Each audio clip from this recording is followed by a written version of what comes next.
The moment a child is born, the mother is also born. She never existed before. The woman existed, but the mother, never. A mother is something absolutely new. On Labor Day 2007, women across America came together in their communities and gathered under a red tent to boldly share their stories of giving birth.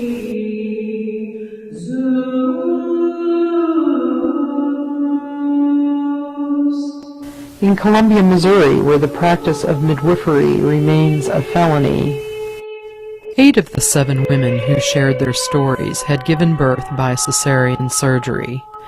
An event like this is so validating because it gives the women a chance to say, this is important, this is my story, and yes, I have a baby, and yes, they are here, but I was deeply wounded as a mother, that I was denied that path and that rite of passage as a mother. I know I felt that way, and so I think that that's one of the most magical and important parts of this event, is that it gives mothers a chance to validate and say, I felt robbed, I felt violated, I was disappointed, I was sad, I was hurt, I felt like I was dying.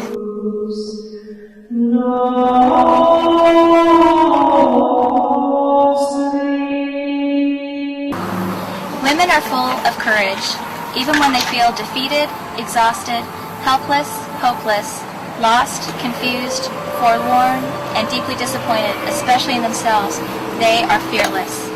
Their fierceness to survive and help another survive is never more viable and palpable and defiant of both human and celestial laws than in motherhood. I have witnessed women who labored 3 or 4 or 5 days determined to self-birth their baby. I have witnessed many women who pushed 6 hours and one who pushed 13 hours determined to self-birth their baby. I have witnessed women birth twins on separate days determined to self-birth their babies.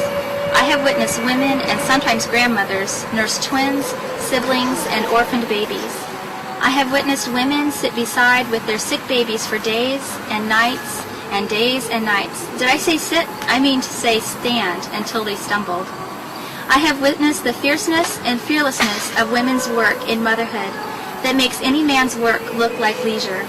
And all this I have witnessed them do as volunteers, willing servants of humanity, never charging and never offered payment. The same courage carries them into soul work, and perhaps is their soul work. My first daughter, Willow, was a planned home birth, and I just expected everything just to go fine. And after a few days of labor, we moved to the hospital, and after another 10 hours of labor there, I ended up with a cesarean. And it was the most devastating thing in my life. And just looking back, I realized how for the 2 years following her birth, I really was in a state of soul death. And when I got pregnant with this little one, Pearl, I realized that if I did not have a home birth, a birth in power, that my soul would be dead. And luckily I had a midwife who saw that and knew that and respected that, and I had a husband who knew that this meant everything. And one of the things about Willa's birth that I realized was that I didn't have enough privacy. So when I went into labor with Willa, I did it all by myself. That was one of my visions, was to, at least for the beginning, to be alone. And so I was. And it was just incredible. And eventually I called Elizabeth, who was the doctor, and she came. And my husband came home from work, and we filled up the birth tub. And about 8 hours of work, and my midwife finally arrived, and about 3 hours of pushing, I was able to push my little girl out at home on the back porch. And she's almost 3. Next week is her birthday. And it was just incredible. And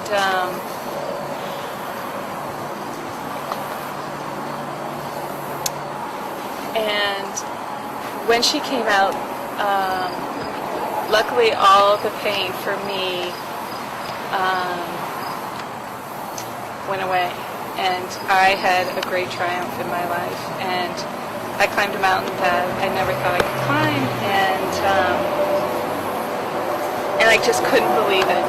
So anyway, so it was just the greatest joy of my life, and raising a daughter after a powerful birth is a much different experience than raising one after a birth that you feel victimized or traumatized in. So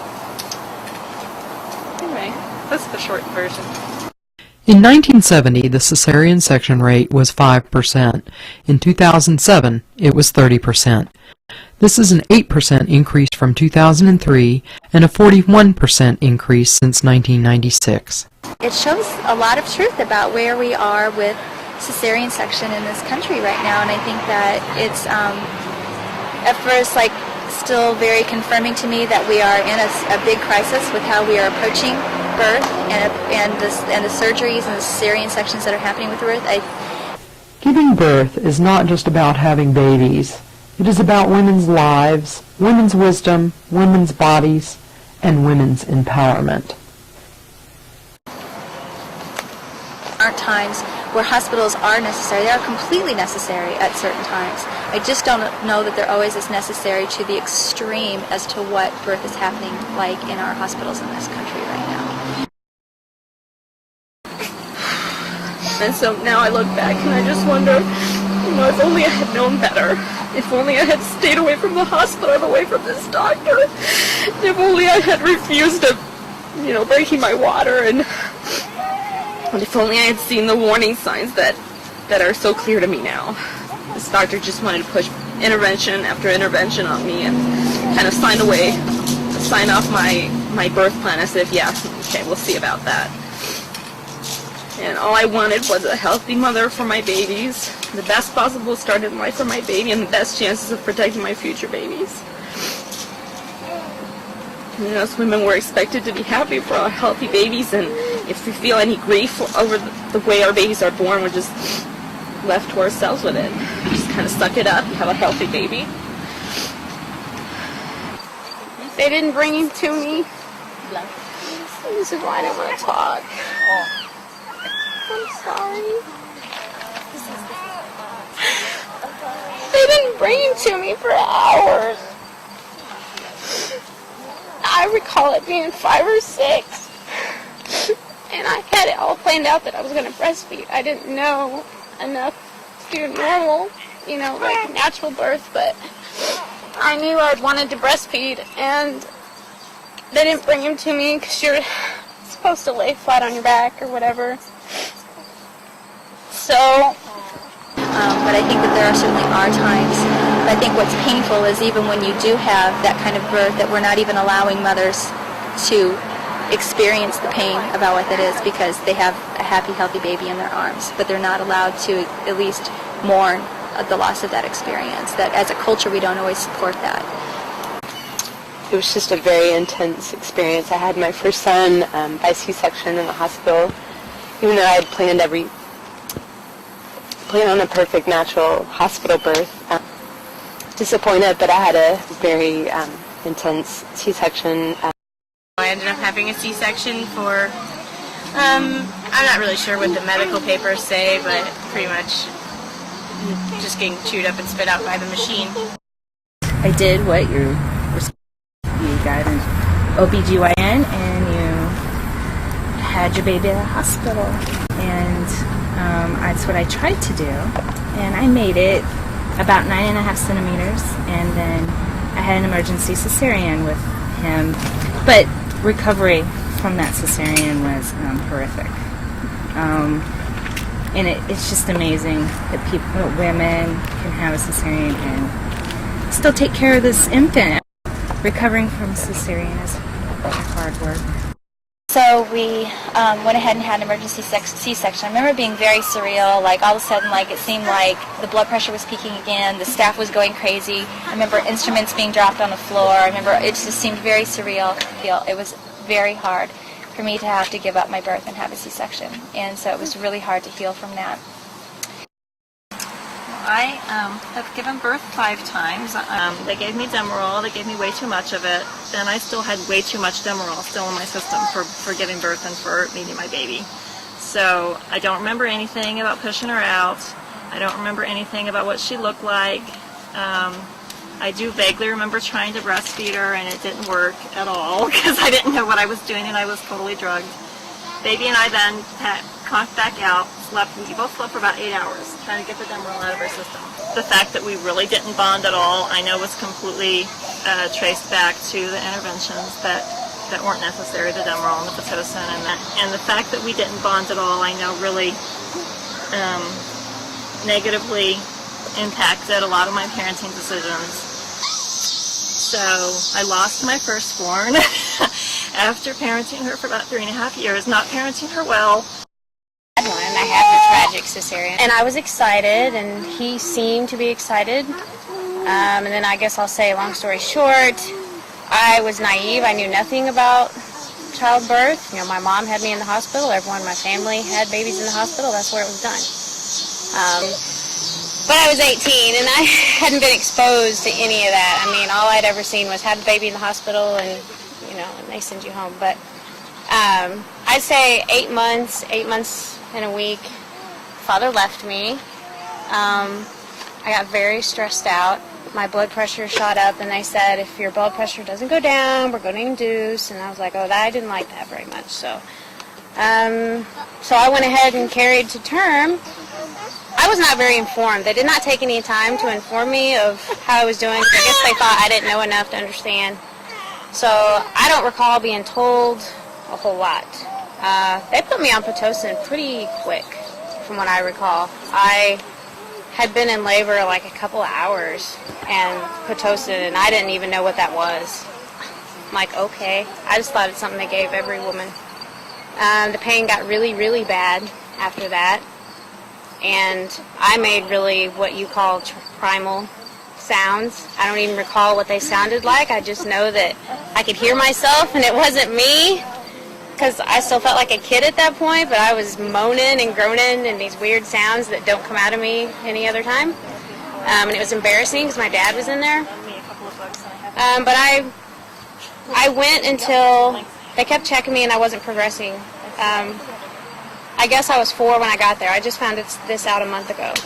And I was in labor for like 11, 12 hours is when they, you know, said, well, they told my mother that he had shown some distress, but that turns out not to be, that's not on record as that. But anyway, so they say they need to do a C-section, and it was just like, was it you that said it was surreal?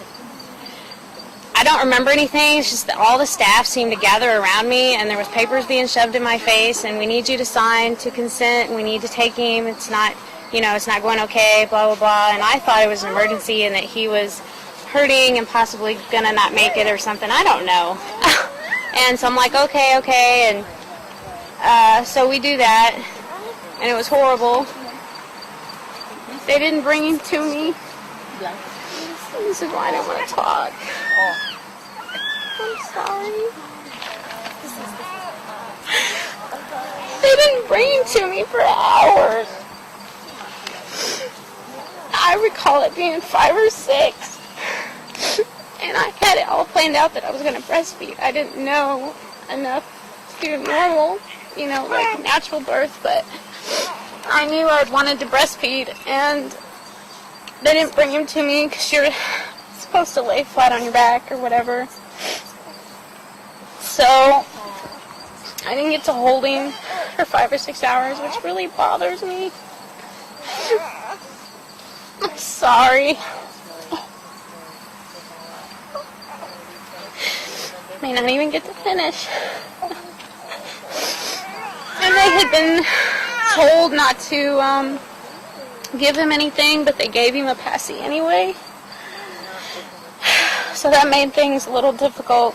My mom had never breastfed, so she didn't know how to help me. And I don't know, it was probably like 3 weeks later. They had to cut the incision back open, and I had to be dry packed or something. I don't know I'm in nursing school, but I haven't got that far yet. I don't know the medical term for it. But I had to get packed with gauze. And it started out really deep. I was being packed with 5 yards. I remember that. And I would have to go through that, and it hurt a lot. Like, I don't remember the pain. Like, when you recall things, at least I don't. I don't recall. I just remember thinking this hurts really bad, and I cried almost every time. And they had to switch the gauze out 3 or 4 times a day because it was supposed to heal from the inside out. I don't know. But that was all traumatic too, because when I went in saying, you know, there's some kind of discharge. I don't know what's going on. And he says, well, you know, go ahead and lay back. And he just goes ahead and ruptures the infection or something all over me without a warning. And that was kind of traumatic because it didn't feel nice and it was kind of yucky. And then I was scared that something was really, really wrong. But from that took 3 months to heal, actually. And it didn't heal right, and so I call it my second belly button because it didn't heal. It didn't ever close up like it should, which is not really right, but it was so long ago. It's been almost 7 years. I'm just now becoming adamant about I don't want to go through that again. I wasn't old enough to know any better. I am interested in VBAC. I don't know where to start. I don't know anything about natural. To tell you the truth, I'm afraid to do a home birth. Maybe it's because I'm in nursing school and I'm too aware and I'm afraid to trust the process. I am. I'm scared. I planned a hospital birth with an OB, and this was a very caring OB. Cared so much about his patients and spent all the time in the world with you. I don't remember much of what happened next. I know I got the epidural around 10, and then during that time I remember wondering how I would be able to push my baby out because I couldn't feel anything. And I asked them if they could turn it down a little bit so I could feel at least the pressure, and I don't remember anybody saying anything. And the next thing I know, my doctor is standing next to me telling me that my baby wasn't coming out, that it was still 9 centimeters with no descent, and he wanted to do a cesarean.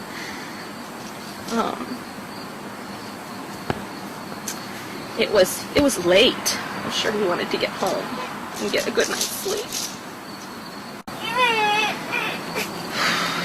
And so now I look back and I just wonder, you know, if only I had known better.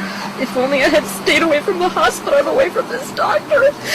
If only I had refused to, you know, breaking my water, and if only I had seen the warning signs that are so clear to me now. This doctor just wanted to push intervention after intervention on me and kind of sign off my birth plan as if, yeah, okay, we'll see about that. And all I wanted was a healthy mother for my babies, the best possible start in life for my baby, and the best chances of protecting my future babies.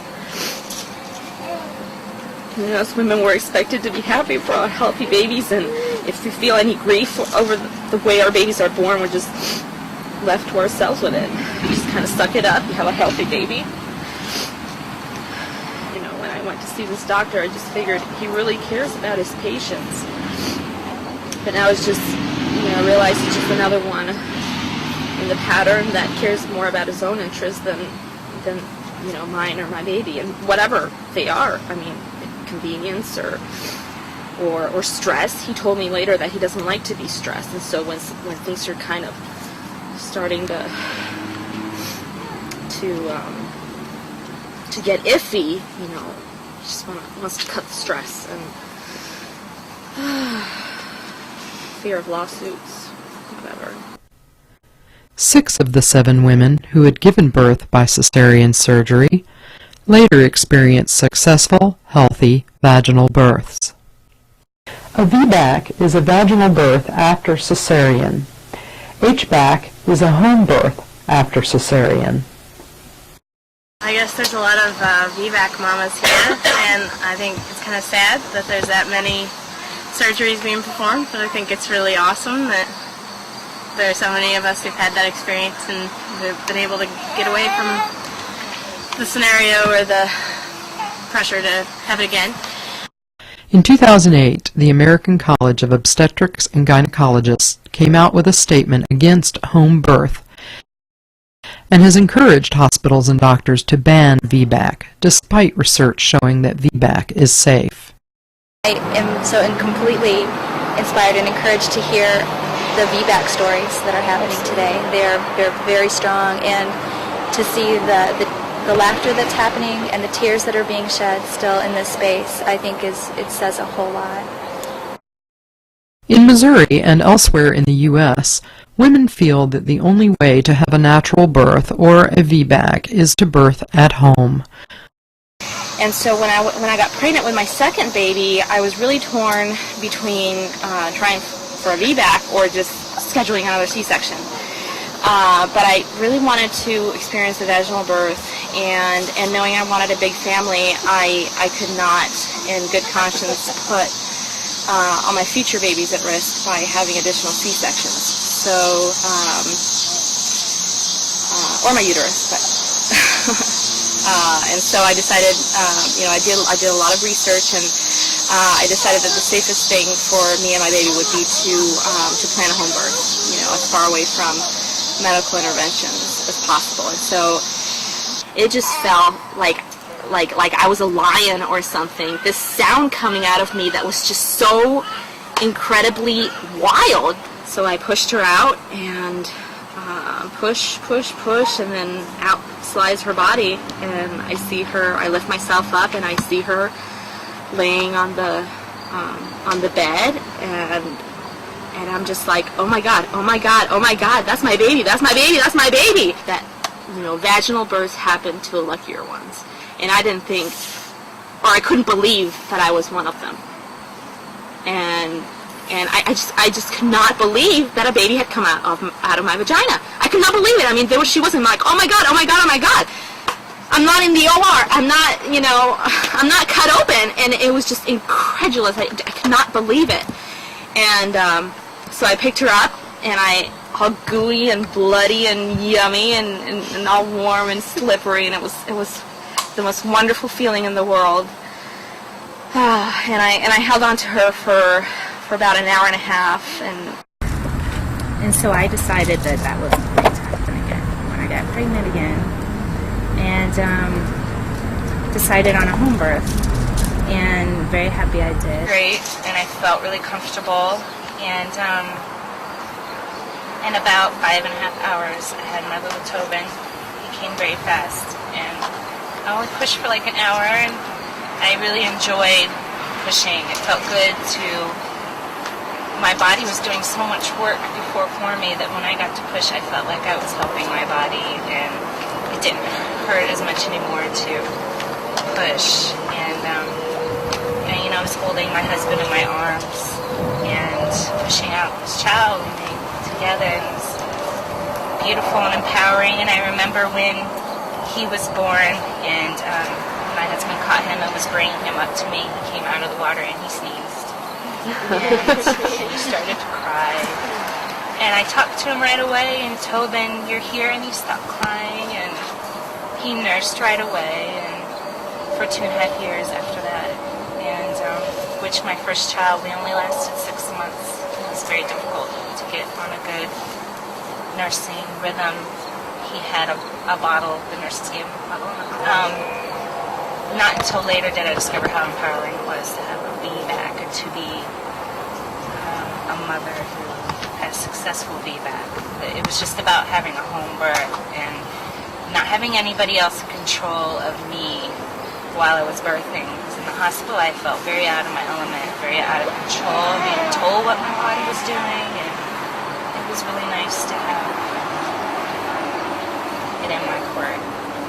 And so I got up, went to the bathroom, and I couldn't pee, but I could feel my baby's head coming out from getting up and moving around. So I went back to my bed and pushed him out on the bed he was made in, and it was just so smooth and easy, and just the most awesomely empowering experience of my life. And right after, the first words out of my mouth after he was born was, I work. My body works. And I reached down, I was in the birth tub, and I put my finger in, I said, feel your baby. And I put my finger in, and I got that far. And I was just like, that was my turning point. I'm like, that's where the baby's head is? I'm like, that's it. that's it. I'm like, okay. And then all of a sudden, like, you would just feel the surge that's rock. Like the baby would come up, and then the head would come up, and then the contraction would end, and the baby would just like slide right back. And it was amazing. I was just like, wow, you know, like you could just feel it. It would push back and then come back, and then all of a sudden, like the head came, and it didn't go anywhere. So I was like, wow, hold on, what's going on? And then it came over, and I was crowning, and man, I wanted that burning feeling. I've heard so many people talk about that holy fire and that burning, and it felt great. And I was just like, I want to feel that. And we had like great fetal tones, heart tones, and everything. And then, and I remember them saying, take it slow, take it slow. And then I pushed, and the head came out, and then we realized that. And I remember them saying, okay, now we need to really get the baby here. We had lost the baby's heartbeat, and the baby wasn't breathing. And so he had a true knot in his cord.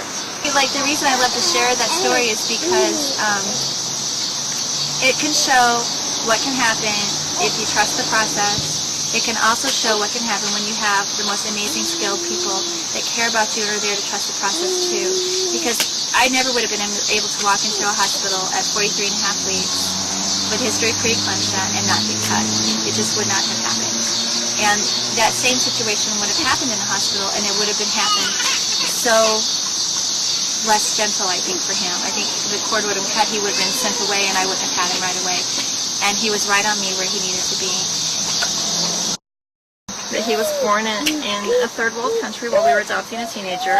Everything took longer, so I gave birth there and hadn't planned on it. What was interesting about that was because I didn't have American medical facilities available, I didn't have anybody there saying we can give you something for the pain as soon as you tell us. And so the pain was not a problem. And I thought that was really interesting in retrospect. I never thought anything about the pain. She was posterior, so I had extreme back pain, as I did with my first son. And I was in the water with my husband for 6 hours, which was wonderful. I was in transition for a couple hours, which was challenging. I never knew I had such a primal voice. It came out of me during that time. And I am a stronger person because of going through that. I hope that I can have a more, serene birth. And not so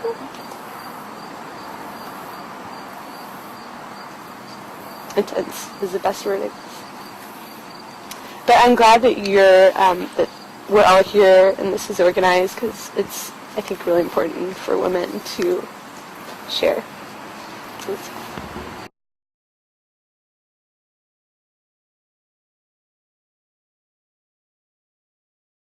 This is the story of what may well be the most profound experience of your life, the birth of your child, and your own rebirth as a wise woman.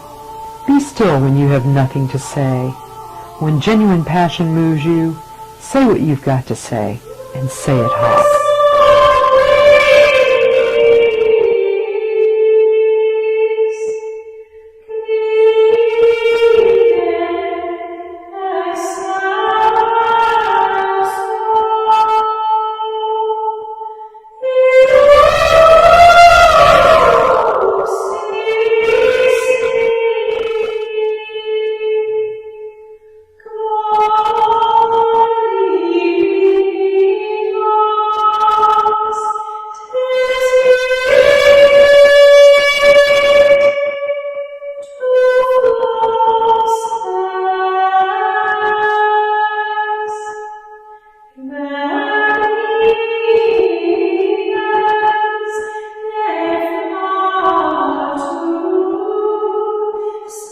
The statue that presides on top of the Missouri State Capitol building is Demeter, the goddess of harvest, grain, and vegetation, an apt guardian of Missouri, her people, and justice for all.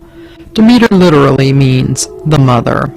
From one view, she is a welcoming and nurturing symbol for the people of Missouri. I am on board with the notion of making a safe environment for any choice within the limits that I can comfortably go. I can't go to the home birth because of at least my view of my circumstances, but the 10 to 15% that actually need my services, I'm a safety net for the others, is my view, and they should feel like that they're comfortable in telling me they don't want me to cut the cord till it quits pulsating. And yet, from a different perspective, I was just wondering what you're saying, like the statistics of the 1930s and comparing home births 1930s to midwifery now. Is that if you were to see statistics that show that midwifery doesn't have comparable rates to the 1930s? I'm not going to believe your British Journal of Medicine article. There's just as many defects in that as there are in almost any other medical science article. So. It's an ironic symbol for mothers across Missouri. Mothers whose right to birth with a midwife is violated, morally and legally. In Britain and other countries, they have policies in place to accommodate moms who want to do home births. Now in Britain, they also show that the mothers that ultimately need intervention have roughly twice as many problems once they seek the intervention